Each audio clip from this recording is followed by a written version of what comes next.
Office அதல்ல. இந்த பில்டிங்ல நிறைய ஆபீஸ்களும் கோடதிகளும் இருக்கு. அதில் சிபிஐ ஆபீஸ் எங்கன்னு நீ இத கேட்டு பாரட்டும். நில்லுங்க. அது அந்த ஆபீசர் தானே நம்ம அரவினை கூட்டி கொண்டு போயவர். அவர் எங்க தான் வர்றது?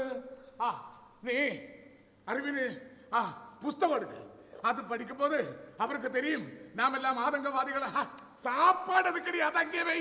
അത് അറിവിന് നേരിട്ട് കൊടുക്കാം. നീ എന്റെ കവിതാ പുസ്തകം അത് അദ്ദേഹത്തിന് കൊടുക്കാം. ഇത് പഠിച്ചു കഴിയുമ്പോൾ അദ്ദേഹത്തിന് മനസ്സിലാകും നാം ഒന്നും ആതങ്കവാദികളല്ല, എപ്പിടിപ്പെട്ടവരെന്ന്. வணக்கங்க. நாங்க வர்றதுக்கு கொஞ்சம் லேட் ஆகி போச்சு. ஒரு பஸ் மிஸ் ஆயிடுச்சு. அறிவங்க ஃபார்மாலிட்டிஸ் முடிஞ்சாச்சா? நீங்க யாரு சார்? ഞാൻ വന്ന് അറിവോടെ അപ്പ കുയിൽദാസൻ. ഇത് വന്ന് സാർ ഞങ്ങളുടെ വീട്ടിൽ നിന്ന് കൂട്ടിക്കൊണ്ട് വന്നില്ലേ? അറിവിന്റെ അപ്പാവും അമ്മാവുവാ. ഇപ്പൊ എന്നാ വേണം? വേറൊന്നുമേ ഇല്ല സാർ. അറിവിനെ കൂട്ടിയിട്ട് പോകാനാ ഞങ്ങൾ വന്നത്. അറിവിനെ ഞങ്ങൾ ഫിലിം കാണാൻ കൊണ്ടുവന്നല്ലാന്നറിയാലോ. ചോദ്യം ചെയ്യൽ നടക്കുകയാണ്. തെരിയും സാർ. ചോദ്യം ചെയ്യൽ മുടിഞ്ഞതുക്കപ്പുറം അറിവിനെ കൂട്ടിക്കൊണ്ട് പോകാനാണ് ഞങ്ങൾ വന്നത്. ചോദ്യം ചെയ്യൽ നല്ല നിലയ്ക്ക് തീരണമെങ്കിൽ നിങ്ങളുടെ മകൻ മനസ്സ് വെക്കണം, ചെയ്ത കുറ്റങ്ങൾ സമ്മതിക്കണം. അല്ലാതെ സാർ അവിടെ നിന്നും കൂട്ടിക്കൊണ്ട് വന്നപ്പോ ഇങ്ങനെയൊന്നും അല്ലല്ലോ പറഞ്ഞത്. ഇപ്പോഴെന്താ ഇങ്ങനെയൊക്കെ? എങ്ങനെയൊക്കെ? സാറിന് ഇപ്പോഴും ഞങ്ങളെയും ഞങ്ങളുടെ മകൻ അറിവിനെയും കുറിച്ച് അറിയില്ല സാർ. അറിവ് എപ്പിടിപ്പെട്ടവനെന്നും അവന് ഞങ്ങൾ എങ്ങനെയാ വളർത്തിയത് സാറിന് അറിയില്ല സാർ. ഞാൻ വന്നൊരു വാദ്യ സാർ, ഒരു കവി. ഇതാ സാർ കവിതാ പുസ്തകം. പഠിച്ചു പാരുക, അപ്പൊ മനസ്സിലാവും ഞങ്ങളെല്ലാം എപ്പിടിപ്പെട്ടവന്ന്. Please sir. കവിത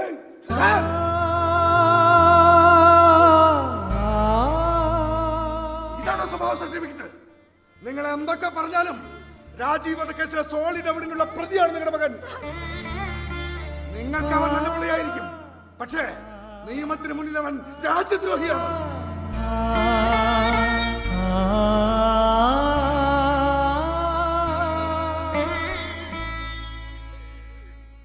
ராஜ்யத்ரோகியா? ஏன் பிள்ளை? ஆமா, அது ப்ரூவ் பண்ணாத உங்க பிள்ளைய விடாது. ഇല്ല സാർ, അവനെ എന്റെ മുന്നിൽ കൊണ്ടുവന്ന് നിർത്ത്. ഞാൻ ചോദിക്കാം. എന്നോട് എന്റെ മോൻ കള്ളം പറയില്ല. നിങ്ങൾക്കറിയേണ്ട മുഴുവൻ കാര്യങ്ങളും ഞാൻ ചോദിച്ച് മനസ്സിലാക്കി തരാം സാർ. അത് അമ്മാവർക്ക് വലിയ ബുദ്ധിമുട്ടാവില്ലേ? മാത്രമല്ല, ഗവൺമെന്റ് ഞങ്ങൾക്ക് ശമ്പളം തരുന്നത് ഇതൊക്കെ തെളിയിക്കാനല്ലേ. അത് അമ്മാവ് കൊണ്ട് ചെയ്യിക്കുന്നത് തപ്പല്ലേ? പറ, അവൻ അടുക്കളയിൽ കയറി അപ്പം കെട്ട കേസല്ല നിങ്ങൾ കണ്ണുരുട്ടി കാണിച്ച് തെളിയിക്കാൻ. ഇത് മുൻ പ്രധാനമന്ത്രിയെ വധിച്ച കേസാ. അത് ഞങ്ങൾ തെളിയിക്കും. ഇനി അവന് വേണ്ടിയോ അതിനു വേണ്ടിയോ കാത്തു കെട്ടി നിൽക്കാതെ കടന്ന് പോയിക്കോണം. നന്ദി തെളിയും.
അതേ നിവർത്തിയുള്ളൂ.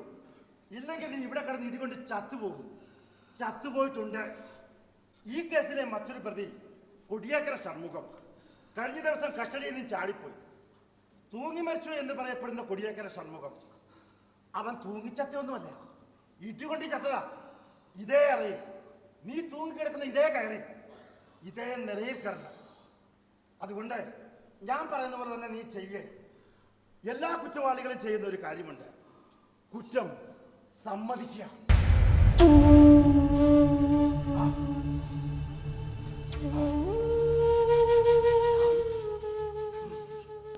ഞാൻ കുറ്റവാളിയല്ലോ സാർ. അതേ சொன்னது. പിന്നെ എന്തിനു നീ ഇവിടെ കിടന്ന് തള്ളി വാങ്ങിക്കണം സാർ? இந்த பாவம் பண்றதுக்கு என்ன கூட நீ கஷ்டப்படுறதா?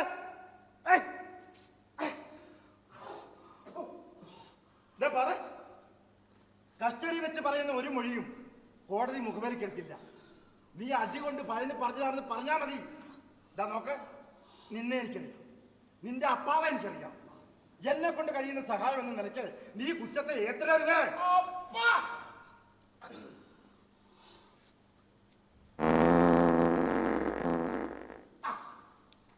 ഹൗ. ഒന്ന് കക്കൂസിൽ പോയി വന്നപ്പോ ഒരാശ്വാസമായി. അന്ത ദൊരേങ്കേ അത് സാർ. നമുക്ക് ജോലി തുടങ്ങാം. ഇനി നമുക്ക് ഇവനെ അടിയിൽ നിന്ന് തീയിട്ട് കത്തിക്കാം. അന്ത സിവന്ത് പൈപ്പങ്കേ.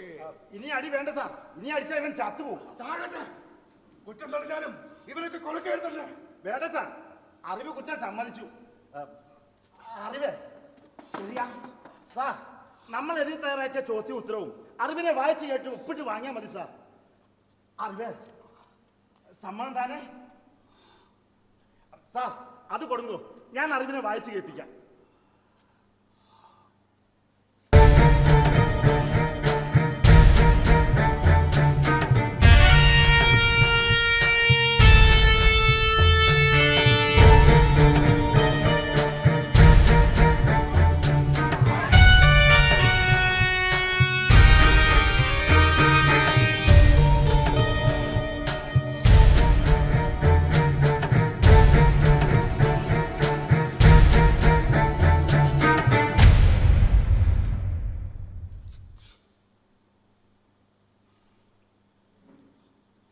ஆமாசா, இந்த துரோகத்தை எல்லாம் நான் பண்ணிட்டேன்.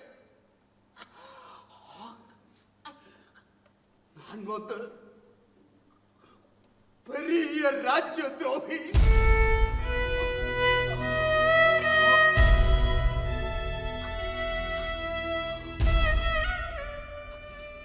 டெரரிஸ்ட்.